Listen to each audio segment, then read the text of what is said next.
Hello and welcome to another episode of Scavenger Life. This is episode number 248 at scavengerlife.com. Yep, and this is a sick house.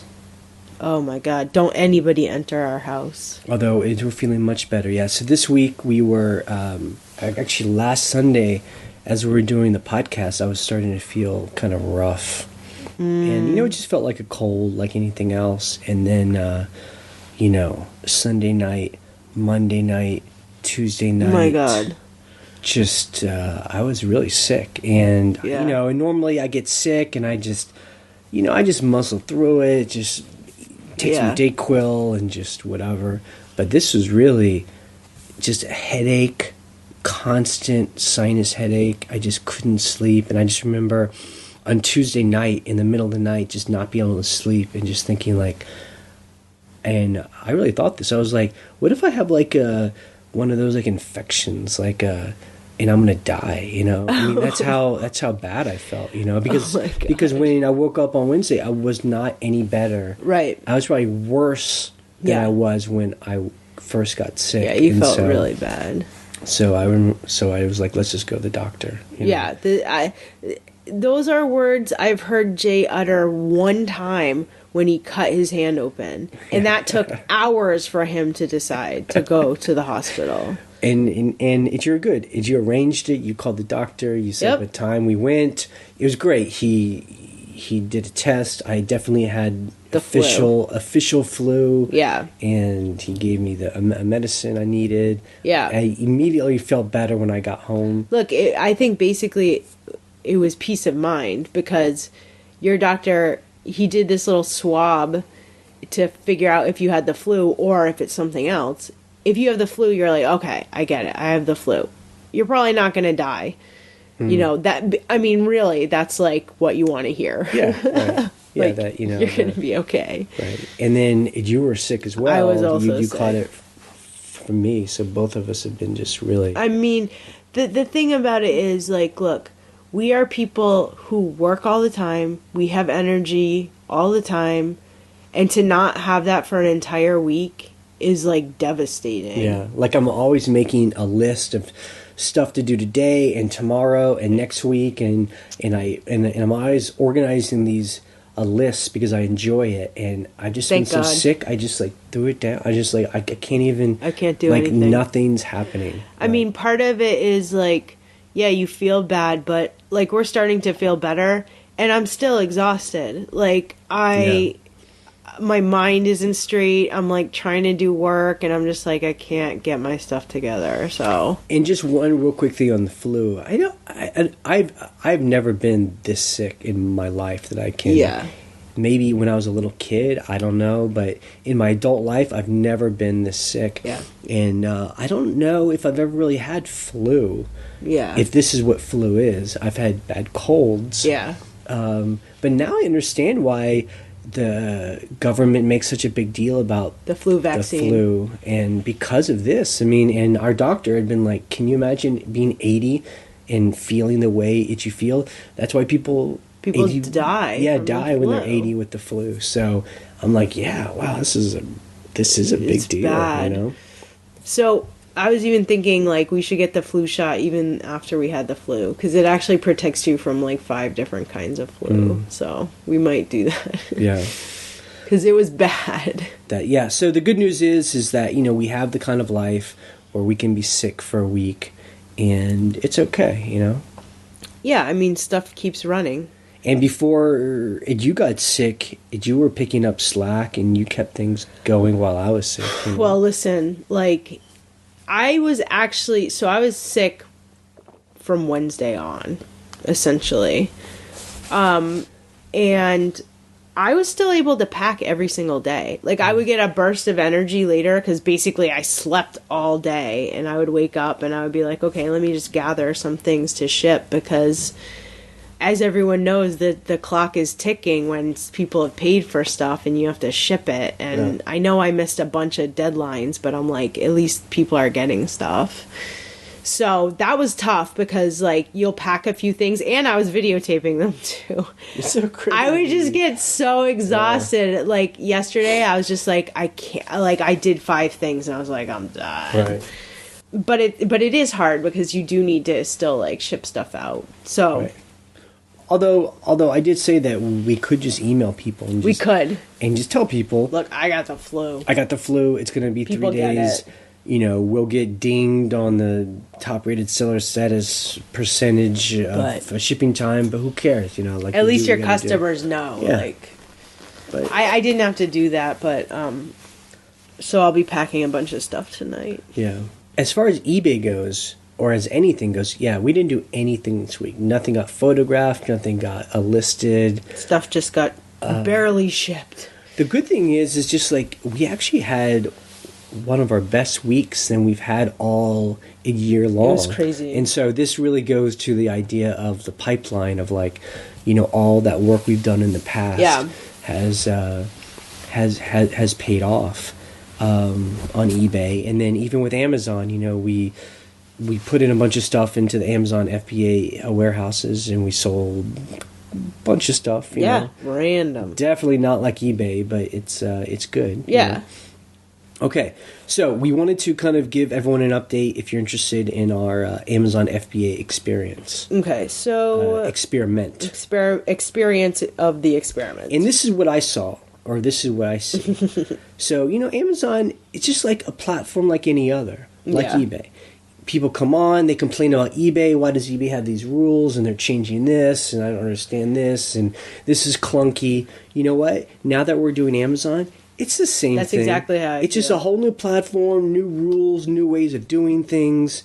And, you know, every platform is like a language, you know, that you have to learn. And if you think it's going to be one way, like it should work like this. Right. But but that's not how it always happens. Right. And you just have to learn, okay, I want it to be like this, but it's not. Yeah. So how is it? And then you just have to learn how to do it. And you just got to dig in. Like, for example, we had 2 things get refunded to customers. One of them, there's no record of a return or damage. There's no record of it at all. They just refunded this person. So I called Amazon, and they couldn't tell me. They were just like, well, this person has 45 days to return it. I'm like, great, so where's the return case? Like, where is it documented that they're supposed to return it? And what's wrong with it? What's wrong with whatever? Where's any information about this? And she couldn't give it to me, and she couldn't give it to me. And I was just like, you know, for me, an eBay person, I'm like, I don't understand this system. So essentially, I got a message the next day saying this. The refund was granted as a goodwill gesture to further solidify the buyer-seller relationship. This is often done by our customer service team to ensure that the buyer still has confidence in your products, and is done by a case-by-case basis. And then they provided a link below to further explain customer returns or orders fulfilled by Amazon. And the link was broken. So it's things like that where I'm just like, what? This is crazy. And then because we complained, they then said, well, we'll give you... They refunded us. Your money too. So it's, I mean, it wasn't exactly clear, but it seemed like Amazon gave the buyer their money back, and then they gave us our money back. So it sounds like Amazon ate the cost, but it wasn't clear what the problem was. Like, was the person unhappy with the item? Was it broken? Did the item break getting to them? Did they break the item? There's no It's so case. odd. There's no documentation of it. So, but, I mean, we got our money. I guess net to you is, you know, again, eBay is not a particular kind of place that has these problems. I mean, they seem to happen on every platform, just where these huge platforms, information is hard to find, it's not clear. Right. And, I mean, at the end of the day, it's not that big of a deal. Like, we got our money back, and even if it didn't, it's whatever. It's just kind of an opaque process where you're like, I wish that I just knew what was going on. I will say this, on the second thing that I think it's getting returned, because the person said that it didn't work properly. or something like that. Or they said it was damaged. I'm not sure. I still have to, like, there is a case for that. I just have to look into it. So, yep. So that's something So new. it happens. Yeah. And I think at this point in the Amazon experiment, in the FBA experiment, it's really about what I assumed, you know. I mean, it would be that, you know, we can make money on Amazon. Yeah. I mean, things have started to sell right away. Yeah. But it just takes work. And it's just like eBay or like any platform. Yeah. Like, you know, I'm impressed that certain things are selling on Amazon pretty quickly. Yeah. You know? Things we couldn't sell on eBay. But I'm really underwhelmed by all the Amazon fees. I mean, about a third of the profit, and sometimes it can creep up to almost a half, gets sucked out by Amazon because of just a multitude of fees. Everything. I mean, God, and it just... The greatest experience of this, it just makes me appreciate how much we do enjoy eBay, because I mean, people want to complain about eBay fees. I mean, God, it's Amazon nothing fees. close. I mean, there's just all these little tiny fees everywhere. Yeah. And even, and you know, I mean, a big part of those fees is the fact that we're paying Amazon to ship everything, which I guess is one of the plus, is like they handle all that stuff. Yeah, that's the whole point. But you're giving over that part of it's your business. So even though eBay shipping does take work, which I know, and you know that more than anyone, there's a lot of profit that's lost to Amazon by letting them do it for you. Right. Like, so even though we have to ship everything for eBay, we actually, you know, keep a lot of that money in house, or because we store it, we pick it, and we pack it. Right. But Amazon does it for you, so. Right. So, you know, and I just always have to remember that. Like, people say, yeah, but, you know, you can charge more on Prime. But really, a lot of the extra that people are putting into the Prime price is really just the costs that they have to pay to have it shipped. Right. So, I don't know. You can't charge that much more on Prime, I find. Yeah. So it's good. I mean, I feel like we've built a little Amazon pipeline. It's very little. It's a fun little pipeline. It's a good supplement. I mean, we're gonna send in another box this week. I mean, I think it's worth it. It is tough because of the fees, you know, for sure, but stuff sells. I think that's the crazy thing. Stuff just sells. Yeah. But it's just a matter of finding the right kind of inventory. Right. I don't know. I mean, we'll talk about our numbers here. I mean, you just cannot be eBay where you can find things. Profits. For, you know, dollars, under $10. And sometimes you can sell them for $100 plus. I mean, you know, we're not finding that kind of turnover on Amazon. Right, exactly. I mean, you just can't beat eBay for those profits. All right, so let's do our numbers this week. So in our main eBay store, we sold 32 items. Wow. And we made about $3,000. Now, a good number of those were consignment items, were art that we sold for somebody. So our cost of goods was about $1,000. So that's money we have to pay out. So we made about $2,000 to ourselves, but that was good for us. Great, yeah. On our second eBay store, we made almost $500, and that was basically all of our own items. Yay! On Amazon, we made almost $300, but I bet our net profit was probably about $175. You know. After we pay all the fees and stuff like Amazon. That. Yeah, and you know, and it's mainly we've been selling like little books and just. But the good thing is it's been pretty experimental stuff. So hopefully we're learning, you know, what to look for with books. Yeah, and you know, we have I think about 400 items in FBA right now, and. You know, some days we'll sell 3 or 4 or 5 items. Some days we don't sell anything. Again, it's just like eBay, where sometimes just nothing is selling. You know? And that's just the way it is. It's really random. But I do notice what people have said in the past, where Amazon's really big on letting it when to lower its price, or when they want it to. I mean, they're always sending you a little alerts in the in your dashboard. Yeah. Like, this item is cheaper by someone else, and they're really trying to push you to, like, lower your price. Definitely. And you know what? We've lowered prices before just by a couple bucks, and things will sell right away.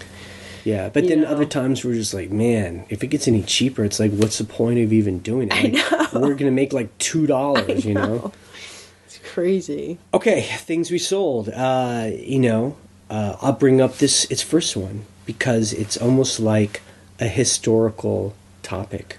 Was it this old, really? We sold a pair of kids' Doc Martens shoes. Yeah, they're very small. I don't think they were kids, but I think they were a small women's size. For $10. Yeah, $10. And we have had these since we were photographing one time on a bamboo mat. Yeah. That was like when we first started taking photos. Like at our old house. So this could be almost 5 years old. I don't know. Yeah, they could be that old. Those are the types of things where I'm like, I don't know if I'll ever sell these. And they sold. Yeah. I was wondering why they were only $10 because all my old inventory I marked down to like $9.99.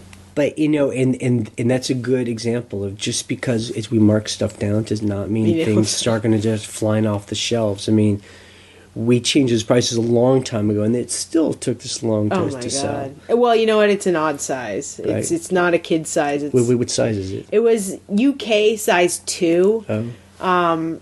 So that's like a women's size, like 4 or 5. We sold these little salt and pepper shakers for $65. They were Fitz and Floyd, which is a very high-end brand. And they were... Excuse me. Well, that's why I could put that price on them. We got them at a local thrift store. And they were just overlooked. Someone just thought they were cool and whatever. And I saw the label underneath. It said FF Japan. So I looked up other FF Japan salt and pepper shakers because I was like, this could be a brand. And it's Fitz and Floyd, which is a high-end brand. Are they plastic or are they metal? No, they were... I believe they were glass. They're either glass or porcelain, like covered in silver. We sold a little... like a saucer. I don't know. It's like something to put tea bags on. Yeah. And like it had like a little creepy elf on it, and we just got it because it's like a little creepy elf. It's just weird. And someone very nicely messaged us about a month ago and said that it was priced too high. It was at $20. Yeah. And they said the name of it. It's a Gilner elf. And I guess this company Gilner would put elves on like a teacup or a teapot or whatever, and we just happen to have like just a saucer. And I did notice that $20 was pretty high for these kind of things because it's just like little trinkets everywhere. But you know what? Someone bought ours. So I changed the name to Gilner because before we just called it Creepy Elf because he was kind of creepy looking.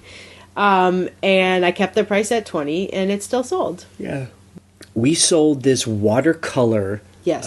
Like this old, it might have been antique, I don't know. Oh, it was antique. It was from the late 1800s, early 1900s. It was on some kind of like paperboard, and it was like down in the basement. It was down in the basement, just under all this just like crappy art, how some places just piled high. But I saw that it looked cool. It wasn't framed. It had a lot of damage on it. No, it was framed. It was framed. We took it out of the frame because That's right. The frame was nasty. Right. It had a lot of damage on it. It has some water damage on it. But we got it for like $1. And I thought it was cool, but Ryan, you had the belief. So the thing about this painting was it was signed by someone called Edward McGuire. And... the look of the signature to me and the style of the painting felt very like 1890s, early 1900s. It was I'll show it in the video. It's very to me like Art Nouveau. Although it's a landscape of like an Italian villa on a mountain.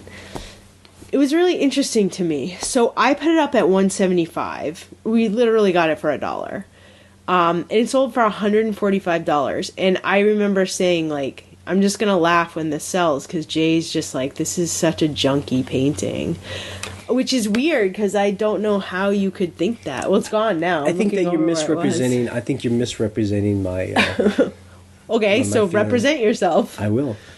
my thing is that we couldn't figure out the artist. Right. And the piece itself has a lot of damage to it. Right. So those two things means that someone's not going to buy it because it's a known artist. Right. So they have to buy it just because of the way it looks. And someone, I mean, it's really, you'd have to be okay with damage that's never going to get fixed. Yeah. So I don't know. I think someone bought it because they thought they might know who it is, or maybe they want to research it, or they're taking a chance. Yeah. I don't know. It's not something that I would put on my wall because it looks.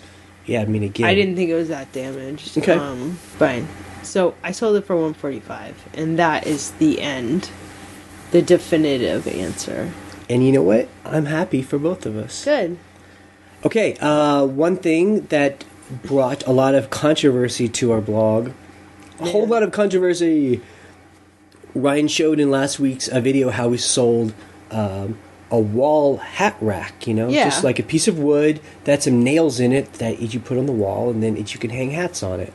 And, someone made it out of like an old piece of barn wood, and they put some like old square nails in it, and we sold it for $70. And there were some people that seemed kind of upset that we sold it for so much, or that someone would actually buy it. Yeah. But I actually linked to places where you could pay that much and more for the same kind of thing. A rustic style coat rack. And this is where our renovation experience comes into play, because we look at a lot of these magazines. Is Restoration Hardware, Rejuvenation, West Elm, goes on and on. Just for the look, we see what the looks are. And there are people who spend hundreds and thousands of dollars on things that look old or fake rustic. Old things. In a lot of these magazines, stuff is made out of real metal and wood. Right. So it's not fake, but that they're looking for a certain style and they're willing to pay for it. Right. So I showed that you can also go on these websites and buy the exact same thing we sold. Not the exact look, but the idea. For the same price. So it's not like we pulled out the price out of nowhere. And again, I think that that's just a good example of, of knowing your customer. Right. And doing its research. And the person that bought it, she left great feedback. She said, it's exactly what I was looking for. Yeah. That I was looking for her to buy it. So if she lives in an apartment somewhere in a city, she now has like a rustic little hat rack by her door so she can put her scarf, Yeah, exactly. That's what it's for. That was a fun sale. I sold I guess I could call it a vintage Apple cinema display monitor. We bought this at this big auction a few years ago that we bought all... It was an internet auction. That's right. It's when we were really getting into... Or I was doing experiments with doing these internet auctions. I was buying big lots of military stuff. Yeah. Like liquidation. Yeah, and then, I found one and they were doing, they had a big thing of computers, yes. Of Apple computers specifically. But like Ryan said, this is more vintage kind of Apple stuff. Early 2000s type stuff. And unfortunately, not as a usable, so... taught me that internet auctions are just really a poor substitute for real auctions, in my opinion. Yeah. So we had, I think we had two or three of these cinema displays. And the great thing is, Apple makes such good quality items that even the cinema displays from the early 2000s are beautiful displays. They're still functioning. But the problem is, you can't just plug your computer into it. Right. You have to get this converter because it's before there was a digital display, which is what you have now. So we sold it for $125. Yeah, which is great. And my guess is it's probably someone in an office somewhere where they still have some of that old equipment. Yes. And the monitor had gone out, and they just need the same exact monitor. I have to look at the name, but I think it was someone who works in a photo studio or something. And the thing about these monitors is the color is really great. Like you can calibrate it like just so. Cool. So I'm sure that maybe they have one of those and they're like, look, I need a second one that's this exact one, and they're hard to find. So he did pay $125. I mean, think about that. Like buying just a Dell flat screen costs, less than that now. Right. So obviously he's paying for it for a reason. And we're glad to get rid of it because it's been in our in my closet. Oh my god. For like 2 years. It's not fun to pack, but I do have a box for it, so that's helpful. And the last thing we'll talk about, we sold some earrings that I saw in the glass case of a thrift store a couple of weeks ago, and I called Ryan over because you're the earring person. And what'd you think? So these were little troll dolls, those troll dolls with the spiky hair, and they were made to look like little leprechauns. They had like little shamrocks all over them, and they were $1. So I was like, I'll try it because people are really into troll dolls. Like people collect them, and so I thought I forgot about them for a couple days. They were in the pocket of my purse so that I wouldn't lose them. Of course, I forgot about them. So I pulled them out and I just snapped a picture on my phone and I listed them for $25 because it's going to be St. Patrick's Day super soon. And someone bought them like the next day. So $25 for those little leprechaun earrings. I'm glad I thought of it before St. Patty's Day. Cool. I was like, oh, good. That was right before we got sick, so that's yeah, great. I was able to ship them off before I... All right, customer issues this week. We had none, so that was good. So it was good. It was nice because we were sick all week and we didn't have to really fight with anyone or worry about anything. So it's fine. Okay, some news. So Justin, who runs Celery, which is eBay fulfillment for people, kind of like Amazon fulfillment, he is paying people $5 to do a 5-minute survey. And so we'll put that link on the blog. I just do want to... it's mentioned him and his company. They've been probably our original sponsors for a show now for at least the past 2 years or so. Yep. So we're really always grateful for their sponsorship of the show. But he's a good guy. He's basically just wanting they're expanding. Mm-hmm.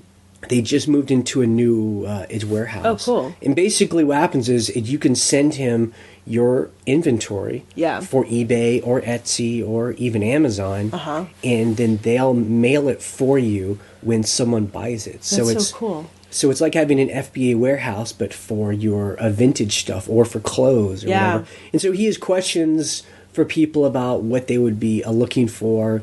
And so, but he's also willing to pay you $5 for your time. Cool. Okay, this is something I found, I don't know if Ryan would be interested in this.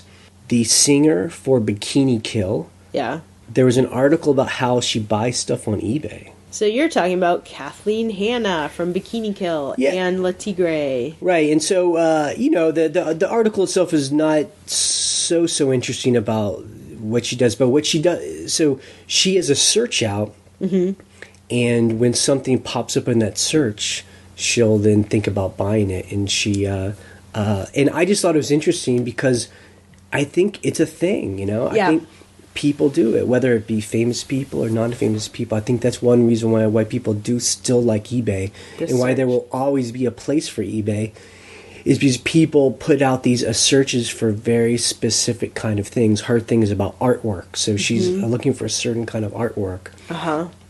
And she talks about some of the cool things that she's bought off of that. Wow. But, that's different from Amazon, where, again, with Amazon, you're just going there to look for something new. For the most part, except for some old books. But other than that, it's new.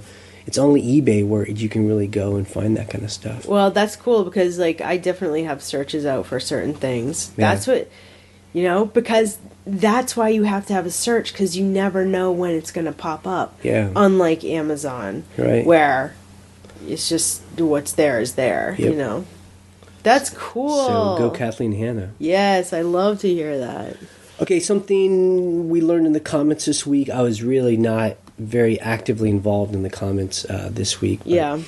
A listener, Sherwood, he found an article, or he posted one, about why eBay is why they're now is requiring a UPC codes. Right. And I will put this link on the blog.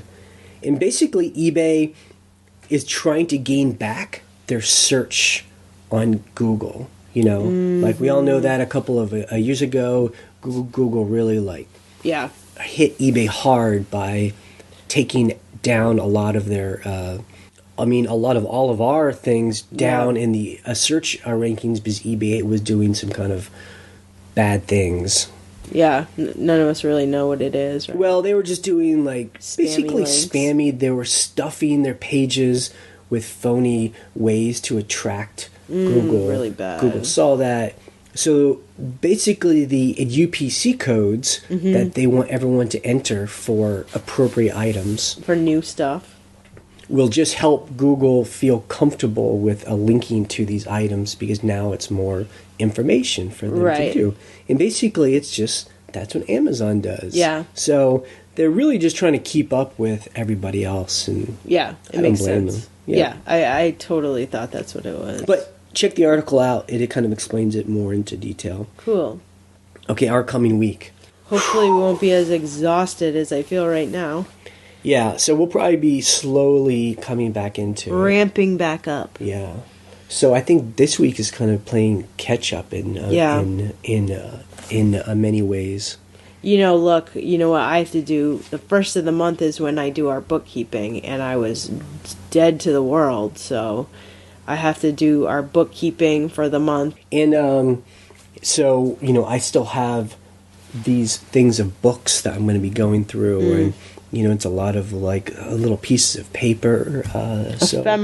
Ephemera. And look, ephemera sells, so.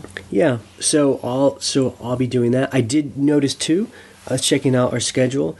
So we leave in about 5 weeks to go to the West Coast. Yeah. So basically that clock is ticking now for us. And that's always interesting because it starts meaning that we do things like we always do, but we got to start getting stuff done to get ready to go. Yeah. And when we leave, we're going to be gone for a month. Yep, pretty much a month. Kenny, did you believe that? Going to be gone a whole month. I can't believe it. And the only thing I can think about is, number one, changing our handling time, and number two, making sure our friend can do all the farmhouse stuff. And he can. Yep. That for us is how much can we get our pipeline filled before we leave? Yeah. And then it's walk away from our eBay store. Right. So that's kind of our thing. And so I've already started to make a list of all the things I want to get done. Yeah. So, all right. So let's answer some questions that people sent in or called. Okay, you can call us at 540-407-8486 and leave a message about something you heard, ask a question. Hi, Jay and Ryan. This is Chris. I've posted on the blog a couple of times as Christine K.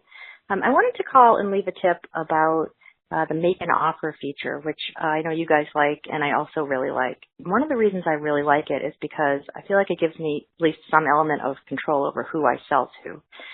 So whenever I get an offer or actually even a question from a buyer or a potential buyer, the first thing I do is check their feedback left for others, which is pretty easy to do. Just click on their feedback and then click on feedback left for others.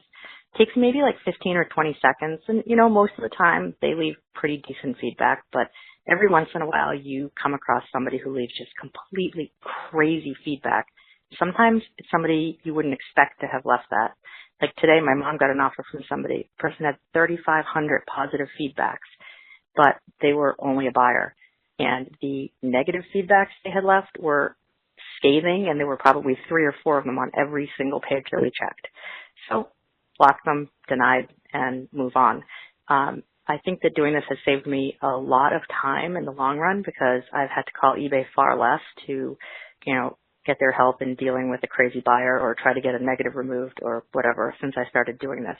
So anyways, love your podcast and listen to it every week. And thanks for all the good work you do. Bye. So I am in total agreement. I love everything she said about its make offer and why we love it, Right. Because it does give us a degree of control, right. That way we can accept to sell it any place we want, depending on how we feel about things. Right. We don't really do that about as far as like looking into someone's history to see if they're a problem. I haven't done that, no. And especially since eBay's now taken away the ability to really look at people's feedback. Yeah, look at people's purchases. Right. So there's a list where you can see all the feedback they've done for other people. Yeah. Okay. Feedback left as buyer or whatever. Oh, okay. I mean, that's what she said, and then she said the person was leaving bad feedback for other sellers, so Gotcha. she's like, yeah, that's a bad sign. Yeah, I guess so. I guess that wouldn't be bad to check. We just normally don't do that.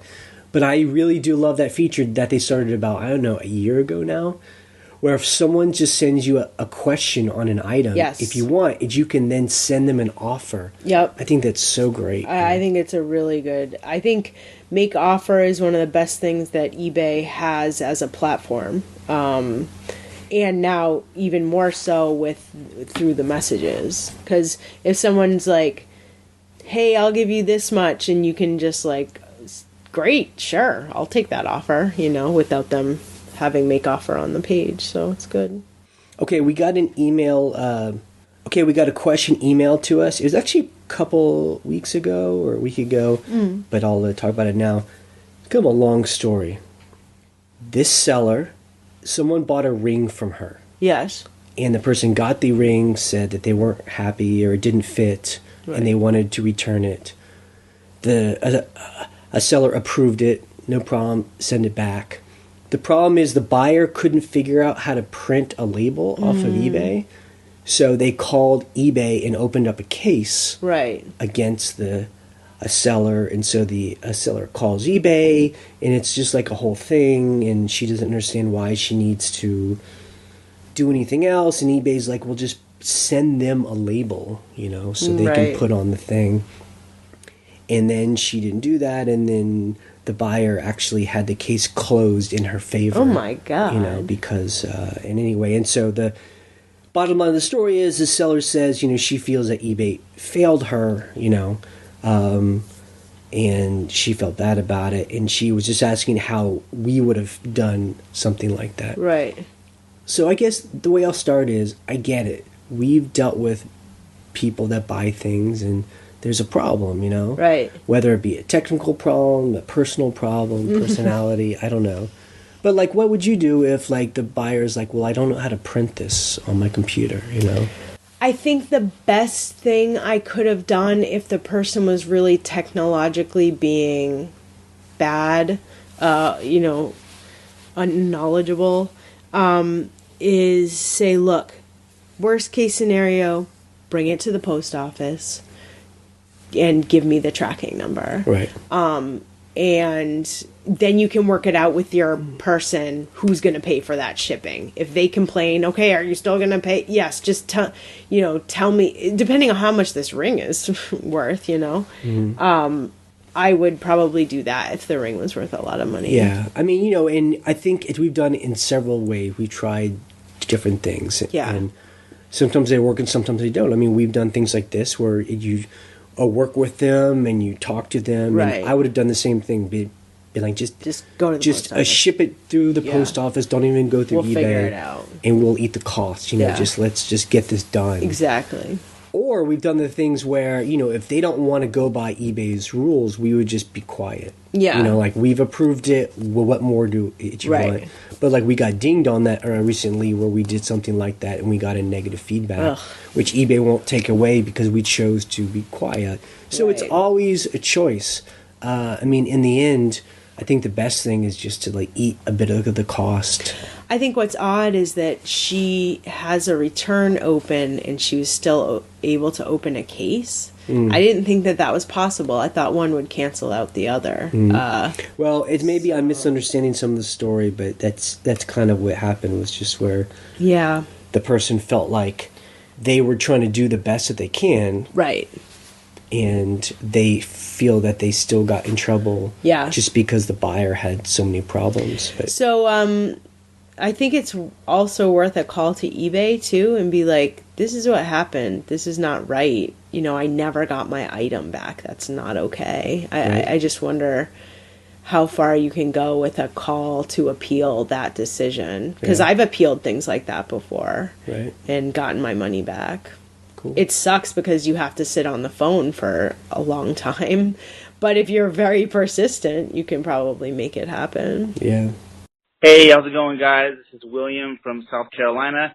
Been listening to your guys' show since the beginning. Love it. I'm glad I'm not the only person out there doing this stuff. Just a comment / question kind of thing about Amazon. I started getting into Amazon about a year and a half ago. They started changing the rules. Every time I figured stuff out, they would change a rule. And one of the rules that they changed was the long-term storage fees. Before I started, it was at a year, they would start charging you that. And then it went down to like 6 months. So I had to hurry up and get all my stuff out of there because, like you guys, I sell a lot of long tail, like abstract, stuff that only certain people are ever looking for. So anyways, I'm not sure if you guys are knowledgeable about the whole long-term storage thing. If so, I'd love your feedback on that, ways around it. If not, take it as a warning. And 2, I'm wondering if you guys have ever got on the phone with eBay and had to hold a long time and then had to go to the bathroom. Isn't that the worst? I mean, you just got to do what you got to do. All right. Love you guys. Talk to you later. Bye. Yeah, so Amazon is a wacky beast. Yeah, I mean, we, again, appreciate hearing things like this. From what other sellers have told us on Amazon is that the long-term storage fees only apply if you have multiples of an item. Yes. So if you don't sell out of that, then that's when they're going to start charging you after the 6 months. But as long as you have just one of a kind or, single items, then there is no long-term storage fee and stuff can be in there forever. So things like books. So people that have, 10,000 of different kinds of books, from what I understand, they don't pay the long-term storage fee. It's just if we were to send in 100 iPhone cases, right? You better hope they sell in 6 months. And they want you to they're trying to be lower the price. I don't know why they don't do the long-term storage fee on everything, but I don't know how it works. Yeah. Who knows what they're thinking? Yeah. So if what I just said is incorrect, please tell us. But that's as far as I understand. And look, if you're about to get on the phone with a corporation who's going to keep you on hold, you better bet that I've gone to the bathroom before. Anytime I call eBay, I'm like, do I have to pee? I'm gonna go first because you never know how long you'll be on hold. Hey guys, my name is Jason, and I just recently discovered you guys, your podcast, and I think you guys are fantastic. I love your energy, and I just love the information that you guys provide. It's just really, really valuable. So I really appreciate it. But I do have a question for you guys. I was wondering about photography. I just wanted to know what your process is for taking your pictures for eBay. I've been an Amazon seller for about a year, and I've never really messed with eBay too much, but I'm starting to accumulate all these things that I can't sell on Amazon. So I'd really like to start selling on eBay more. So if you guys could provide me with that information, that'd be fantastic. Thank you. Cool. Thanks for the call. First of all, it's very interesting. Now that we're starting to do Amazon FBA, I feel like we're getting people saying, I sell on Amazon, and now I want to sell on eBay. All before these past 2 years when we've been talking about Amazon FBA and being unsure about it and not trusting it, everyone's like, oh, you got to do it, You'll be a billionaire. I mean, it's not like this guy's not saying it doesn't work, but it's interesting that people who have an experience with Amazon FBA, eBay can still be attractive because, like I said, I just think that the profit margins are so much greater, in my opinion. And it's very easy to list and sell. Okay, so, yes, on Amazon, there's really no photos. picture taking because you just scan it in and it's already in the thing. Yeah. Every so often, I guess people do add photos, but it's not a very common rare thing. So what we do is that we make piles of like things. Yeah. So like I said, I have books, or I have a bunch of bags. Right. And I make a pile, and that's what I'm going to do that day. So I'm going to do this pile. Yeah. And then I just take each item, and you just imagine what it would look like in a magazine. You know? So you're opening up a magazine, and you have this thing, and you just start taking a picture of this from different angles. Right. And just imagine everything that people would want to see about this item. Close-ups of names. Right. Stitching. Any flaws you want to point out. Exactly, yeah. Especially, I think that's one thing that Amazon people might not understand, is that on eBay, people want to see the flaws in the photos. Yeah, because they know the item, especially if it's used items, they know the item is used, so how used is it? Because the great thing is you're willing to pay for a deal, depending on the wear. And I think that's something when we started on eBay that it took us a while to understand. We thought, well, we shouldn't show the flaws because then no one's going to buy it. But then you're setting up bad expectations, and they get angry when they get when they see the flaws. If you show them the flaws up front, people will still buy it.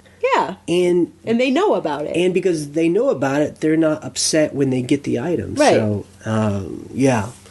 So I don't know. we now, different people have different setups. A lot of people do use like a nice lighting setup, which we actually link to on our resources page.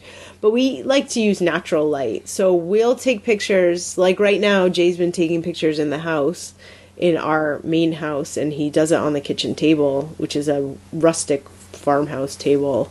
So there's kind of a wood background. But you can use a white background. We like to use like just backgrounds that aren't too distracting. Yeah, you just do, you kind of can make up your own way of how it looks. As long as it's well lit and in focus and, taken up close, not like 10 feet away, you'll be fine. Yeah. Hi, this is Mel from Illinois. I hope this phone call finds you both feeling better. I heard you're under the weather. I've been having some issues with sellers lately, and one of them is we all recycle packing. We're always looking for boxes and packing and everything to use with our orders. But I had an issue with a seller on Amazon. He sent me an item that I really wanted, and when I got it, I opened the box, and you could smell mold on the packing. When I contacted the seller, he told me to go ahead and use the item. The mold wasn't going to hurt me. They recycle packing. It doesn't matter. I'll be fine. Well, I just couldn't deal with that because I do have trouble with mold.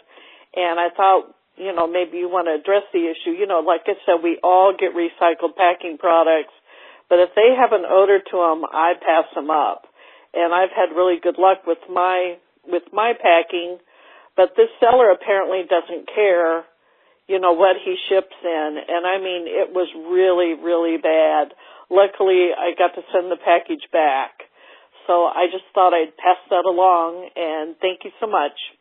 Bye. I hear you. It sounds like you've met a very specific person who sells on eBay who just doesn't have very good customer service. We also use recycled boxes and things like that, but we would never send something in a box that smelled dirty or musty or it's whatever. That's just, but at the same time, I really wouldn't make such a big deal out of it, in my opinion. Like, if you're unhappy with this person, send it back. And what you can do is you don't really even have to talk to a seller that much. You can just go through eBay. Even open a case if you want, and just get the item sent back if you're not happy. And then just don't buy from this person. But I wouldn't stress about it that much. Yes, Ryan, Jay, first of all, I'd like to thank you for your podcast. A fairly new listener. I heard Ryan on eBay Radio, and I've been devouring all your podcasts on my 4.5+ hour commute every day. I have a quick question about you. I'm fairly new at selling. I've been on eBay since about 2005, but had a store since last February.